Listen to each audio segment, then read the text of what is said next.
Graham, what are you doing running like that? Don't you need arch support? Silly Aaron, my feet don't need support, they are the support.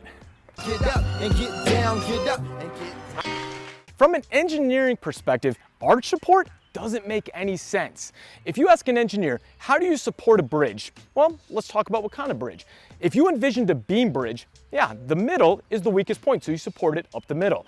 However, an arch actually distributes load evenly across the entire structure. So the weakest point of an arch is actually the sides. You would never support an arch like the Roman aqueducts or the Gateway Arch here in St. Louis up the middle. You support the sides. So something like this doesn't make sense because here's the deal. Your foot is also organized with arches. And the inside arch, called the medial longitudinal arch, is the one most of us have issues with and think that putting something like this that supports it up the middle is going to help. But truthfully, it doesn't from an engineering perspective. And also, you start wearing something like this, research has shown that in little as 12 weeks, the muscles of your foot, the intrinsic muscles, are actually going to get smaller and atrophy because they get used to having this. Now, the thing that's even worse about that is that most people are already wearing shoes that are stiff, that are not flexible, that are not letting their feet bend. That means they're continuing to get stiffer and weaker. And so when you add that in there, it's just continuing to add insult to injury.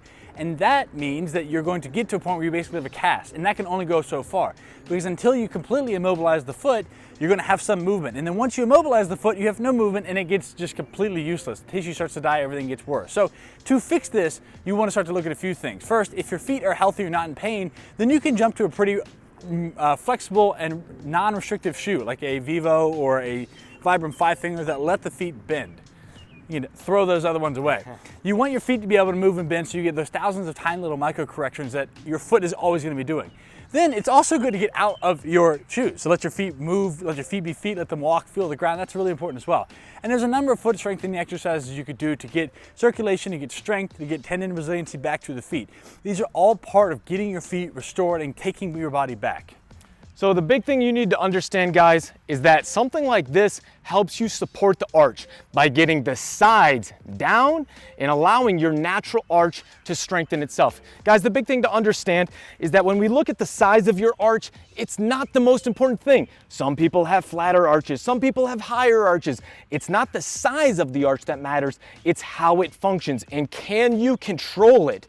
A lot of people need to work on the control of their foot rather than trying to prop it up in the middle with arch support. Now, if you want to learn how to get stronger feet, check this out. If you want to work at improving the health of your feet, check out this. And until next time, guys, happy squatting. Throw those arch supports away. They say that energy flows where attention goes, so I pay no mind. Why waste my time with all these negative cats scratching? So caught up in their egos, these people have lost.